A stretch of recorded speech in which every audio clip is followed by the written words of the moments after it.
Hey everybody, MrAyrit here. Welcome back to the channel. Got a little bit of a different product for you today. It's something that I honestly didn't know if I would need or would want to use, and that is the Zen Stream. So it's my first streamer, really, that I've reviewed, and iFi did send this to me for free, although they're not, asking or me to say anything specific about it or anything like that. So they just wanted me to try it out and give some thoughts on it. So cat issues. 1 second. What?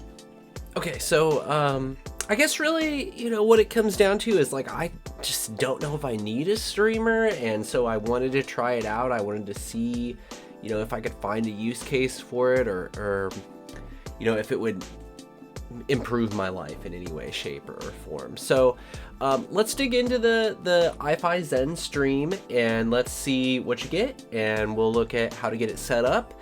And then we'll ultimately talk about like how could you use it and does it do a decent job of streaming high quality music. So let's take a look at what we get. Now, so you don't get a whole lot, to be honest with you. I got the accessories. It's already out of the box, but I've got the accessories here to look at. So you just, a standard little Ethernet cable. You get this little tool that, it's to twist a little dial on the back. We'll talk more about that here in just a second. You get a couple of cards of information, and you will want those because setup isn't, it's not complicated, but it's also not like super easy, straightforward if you haven't played around with like wireless networking and things like that. And then just, a typical power cable. You get, wall wart and I don't know, maybe 5-6 feet of cable with it. So, that's pretty much all you get. Like not a ton of stuff in the box, but you don't really need it.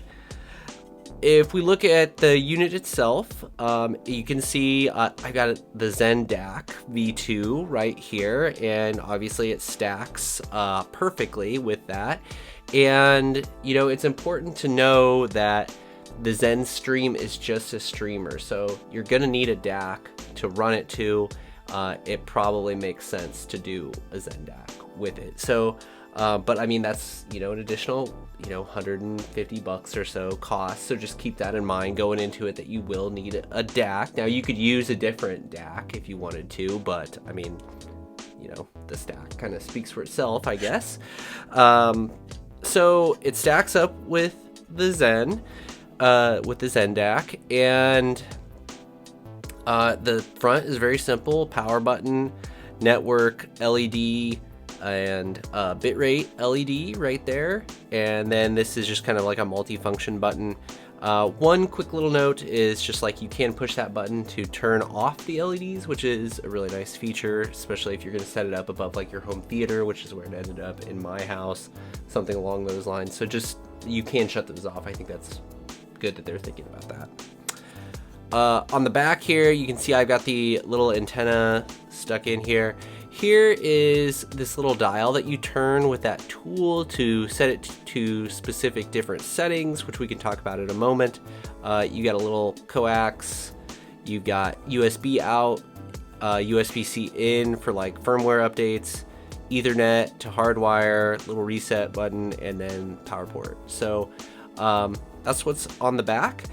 And I'm gonna go ahead and cut to some footage here of how I actually had it set up in my home theater, which is where it kind of ended up living for me with the Zen DAC.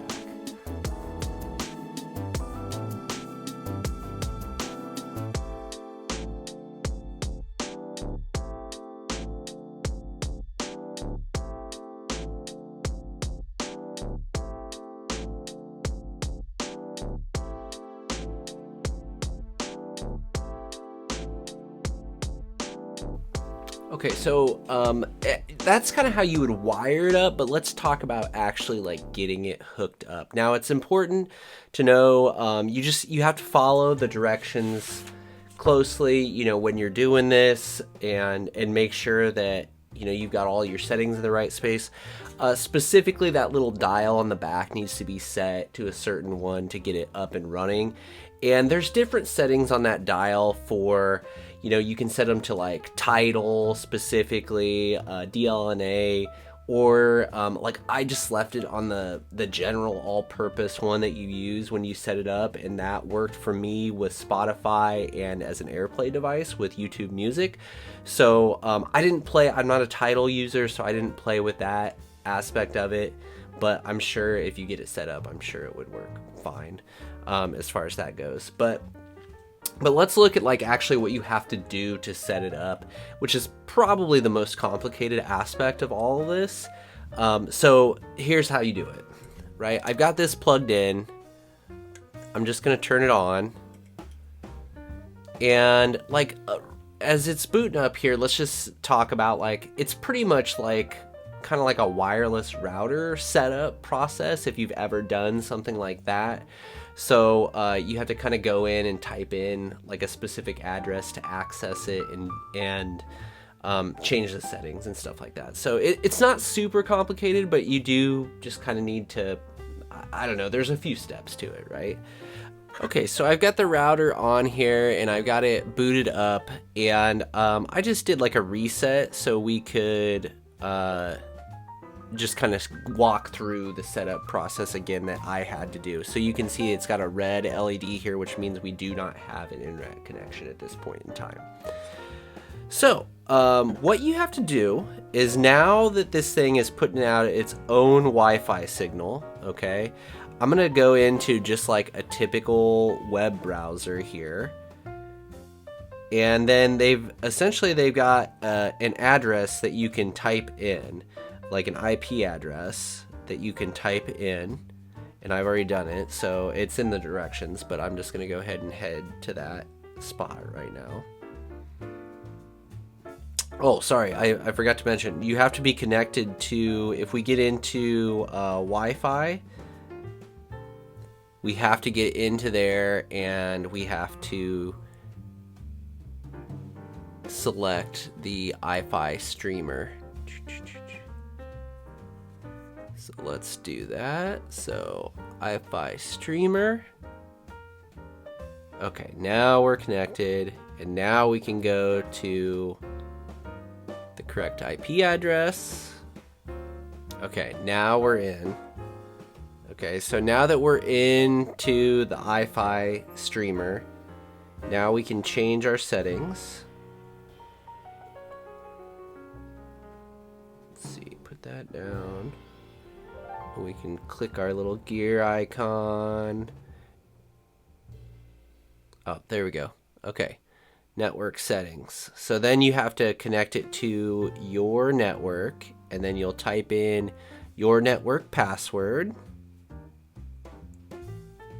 and hit connect. And you can see, I mean, you can't really see it, but it's giving me a restart. It's saying it's restarting the system here. And with any luck, it'll fire back up and it will now be connected. Okay, so there's the white LED, so we got it connected again. Now, it's not complicated, okay, but you do have to follow the proper steps, and you do have to punch in some numbers and kind of go through a little setup process. I'm guessing if you're watching this video, you're probably not opposed to that, but if you're just like a plug and play type of person, I don't know if this is the device for you. I say that and I show you this because I've had to run this setup and do this process multiple times. So when I first hooked it up in my basement, I tried to go move it up to my bedroom to see if it would work there as like a nightstand type of a situation. For headphones, long story short, I didn't like it for that use case. I'd rather be hooked up with a wire if I'm in close distance and controlling my phone and things like that. So I ended up bringing it back down and hooking it back up to my home theater system. But when I moved it, or when it was shut off for a long period of time, if I tried to just turn it back on, it wouldn't just pick up the internet signal again. So I would have to go through that setup process and do that over, which I thought was kind of a bummer. Is it normal? I don't know. I will say that when it was hooked up and I just didn't shut the Zen Stream off, like it was a rock solid connection for at least like for over a week. I didn't shut it off and it was solid the whole time. So if you're shutting it off for long periods of time, or if you're moving it around the house, you may just be aware that you may have to go through that setup process a couple of different times. Okay. Now, after it's set up and running through the Zen DAC, like I thought it sounded great. My issue is that I have a pretty nice Denon home theater receiver, and it's got all this stuff built into it already. So it's got AirPlay, it's got like Spotify Connect and all that stuff built into it. Now, I don't think that the streamer and DAC in that sounds as good as the Zen Stream. I think that's pretty clear, actually. It's the Zen Stream is with the Zen DAC is much more dynamic and less compressed, and a better sense of space was given, and a little bit more clarity and smoothness to the sound. It's just all in all a more refined, more pleasing sound coming from the Zen Stream Zen DAC than what was built into my Denon home theater receiver. However, I don't listen to music like that all that often, and it's because I'm more of a headphone listener, right? So as a headphone listener, I don't really see the need for me to invest in like a high-end streamer, high-quality streamer like this. Like, if I want to use my home theater, I can do through AirPlay. I can do just open up the apps on my PS5 and play it that way. So I can deal with all that, right? And that's like the cost of that is already built into my home theater receiver. Where the Zen Stream would come into play, I think, is if you already had like a high quality amplifier of some sort and you were looking for a streaming solution, probably for like a set of speakers and things like that, that you wanted to be able to control it with your phone.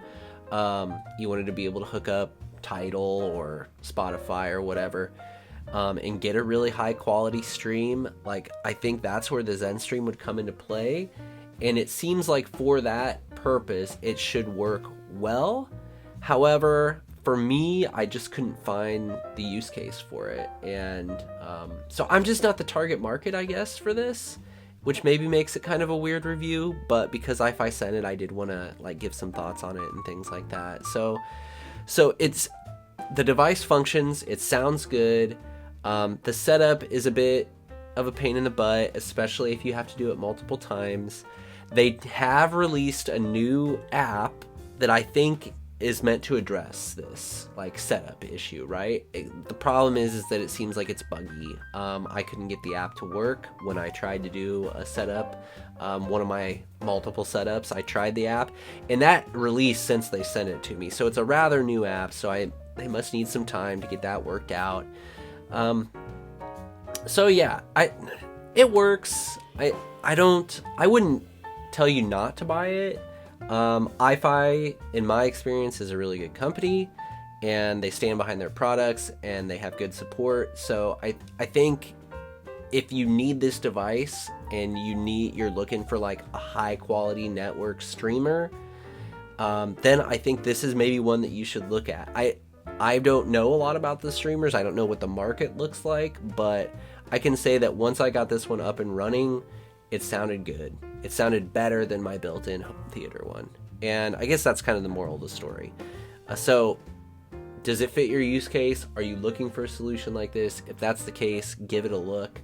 But make sure, you need it. Like, do you really need it is, I guess, the question, because can you use, another device that's already hooked up to your home theater to stream music through? Can you use some type of a Bluetooth device to stream music to? Do you have some other AirPlay device that you can use with your phone or something like that? Those are all questions that would come into my thought process for this. So yeah, I guess that's it. Longer than I thought it was going to be to explain it, but I did want to give some thoughts. So thanks to iFi for sending it out. And, if there's something I didn't address, feel free to drop it in the questions below. and I'll see if I can figure that out for you. So yeah, appreciate you sticking around. I will see you next time.